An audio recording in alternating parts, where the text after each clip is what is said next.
ഇന്ന് നമുക്ക് നല്ല രുചിയിൽ കള്ളപ്പം ഉണ്ടാക്കുന്നത് എങ്ങനെയാണെന്ന് നോക്കാം. കള്ളപ്പത്തിന് വേണ്ടി ഞാൻ 1 കപ്പ് പച്ചരിയും 1/2 കപ്പ് ഇഡ്ഡലിയരിയും നല്ലതായിട്ട് കഴുകിയിട്ട് 6 മണിക്കൂർ നേരം ഒന്ന് കുതിർത്ത് വെച്ചിട്ടുണ്ട്. ഇതിലോട്ട് 1/2 കപ്പ് ചോറിട്ട് കൊടുക്കാം, വെള്ളച്ചോറ്. പിന്നെ 1/4 ടീസ്പൂണും അതുപോലെ ഒരു നുള്ളും കൂടെ ഈസ്റ്റ് ഇട്ട് കൊടുക്കാം. 1 ടേബിൾ സ്പൂൺ പഞ്ചസാര, പിന്നെ 1/2 കപ്പ് തേങ്ങാപ്പാൽ. അത്യാവശ്യം കട്ടിയായിട്ടുള്ള തേങ്ങാപ്പാൽ ഇത്. കുറച്ച് വെള്ളം ഒഴിച്ചു കൊടുക്കാം. അപ്പോൾ ഇതിൻ്റെ ബാറ്റർ കുറച്ച് തിക്കായിട്ട് വേണം ഇരിക്കാൻ. ഇനി ഇത് നല്ലതായിട്ടൊന്ന് അരച്ചെടുക്കാം.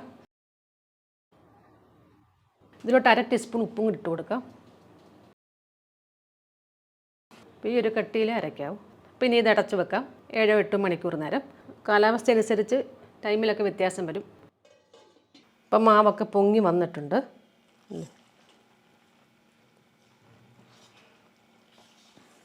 അപ്പോൾ ഇതൊന്ന് മാറ്റി വെക്കാം.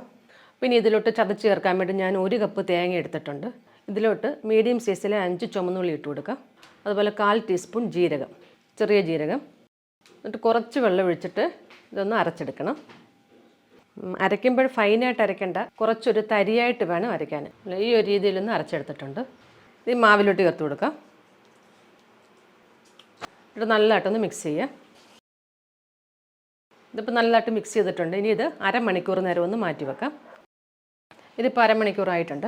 ഇനി ചെറുതായിട്ടൊന്ന് ഇളക്കിയിട്ട് നമുക്ക് അപ്പം ഉണ്ടാക്കാം. ഇതിപ്പോൾ കല്ല് അത്യാവശ്യം ചൂടായിട്ടുണ്ട്. ഇനി ഓരോ തവി കോരി ഒഴിക്കാം. ചെറുതായിട്ടൊന്ന് പരത്തി കൊടുത്താൽ മതി. ഒരു സൈഡ് ഒന്ന് ആയി കഴിയുമ്പോൾ ഇതുപോലെ ഒന്ന് തിരിച്ചിട്ട് കൊടുത്തിട്ട് എടുക്കണം. ഇതിപ്പോൾ ഞാൻ കുറച്ചുണ്ടാക്കി എടുത്തിട്ടുണ്ട്. നല്ല രുചിയുള്ളൊരു കള്ളപ്പം ഇത്. അപ്പോൾ എല്ലാവരും ഒന്ന് ട്രൈ ചെയ്ത് നോക്കണം. Thank you.